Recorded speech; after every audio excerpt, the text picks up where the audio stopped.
So I wanted to make sure, in case you weren't familiar with it, that I told you about the parable of the talents. And there was also something that I wanted to correct. I noticed that I stated that there were one, five, and 10 talents, but it was actually one, two, and five. So I had that just a little bit wrong. So I wanted to make sure that I corrected that. And I also wanted to read you the story. And so the story takes place in the book of Matthew, chapter 25, and is verses 14 through 30.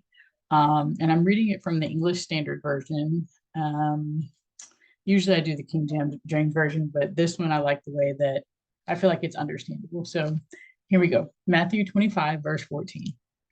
Or it will be like a man going on a journey who called his servants and trusted them to his property.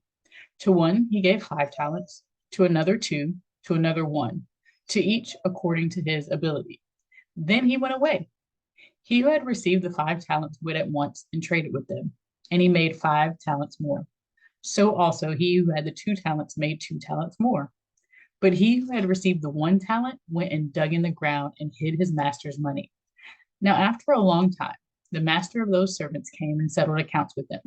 And he who had received the 5 talents came forward, bringing 5 talents more, saying, Master, you delivered to me 5 talents. Here, I have made 5 talents more. His master said to him, Well done, good and faithful servant. You have been faithful over a little, I will set you over much. Enter into the joy of your master. And he also, who had the 2 talents, came forward, saying, Master, you delivered to me 2 talents. Here I have made 2 talents more. His master said to him, Well done, good and faithful servant. You have been faithful over a little, I will set you over much. Enter into the joy of your master. He also, who had received the 1 talent, came forward, saying, Master, I knew you to be a hard man, reaping where you did not sow, and gathering where you scattered no seed. So I was afraid, and I went and hid your talent in the ground. Here, you have what is yours. But his master answered him, You wicked and slothful servant. You knew that I reap where I have not sown and gather where I scattered no seed. Then you ought to have invested my money with the bankers, and at my coming I should have received what was my own with interest. So take the talent from him and give it to him who has the 10 talents. For to everyone who has will be more given, and he will have an abundance. But from the one who has not, even what he has will be taken away. And cast the worthless servant into the outer darkness. In the place there will be weeping and gnashing of teeth. Now that's pretty intense, right? When you think about the talents and the gifts that you've been given that God has placed in you, it's so much bigger than you. It's so much more than like you just burying it in the ground. You have to use the gifts and talents that God has given you. One, because you don't want it to be taken away. You don't want to be cast out into outer darkness. And I know that sounds so extreme, but God created you for a reason. And as long as you are alive and breathing, you have a purpose to fulfill. And you've got to work on that purpose every single day. I'm not saying you got to get it right every time. I'm not saying that you're going to figure it all out in one day or overnight. It is a journey. It is a continual journey. It's the journey of you. And as you go through life, you'll uncover more and more pieces of it. And some parts will be a little bit more in depth, and other parts might still just be a little surface, but you're going to keep learning as you go. And you're going to grow in it. And the more you work in it, the more you can grow in it. And so then maybe that 1 does turn into 2, and then that 2 turns into 5, and so on and so forth.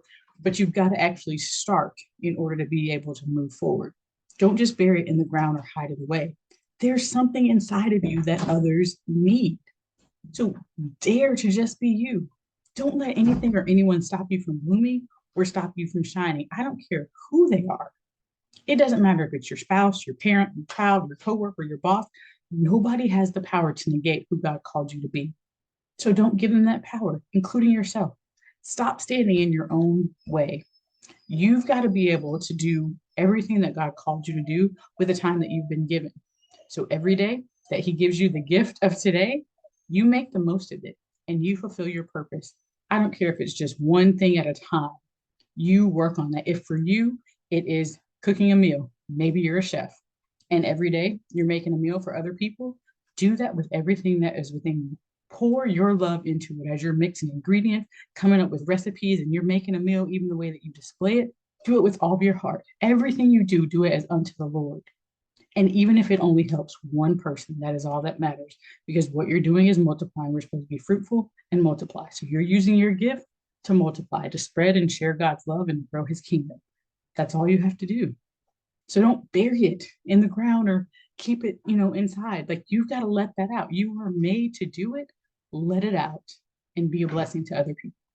So I hope that this helps you, and just even hearing the story, that it gives you a little bit more in depth of like, okay, there is something that I can do. It's time to go do it. The time is now. Tomorrow is promised to no one. So what can you do right now, today, to make the most of your day and to make your dash count? It's your journey. It's where your life begins. Let's get started.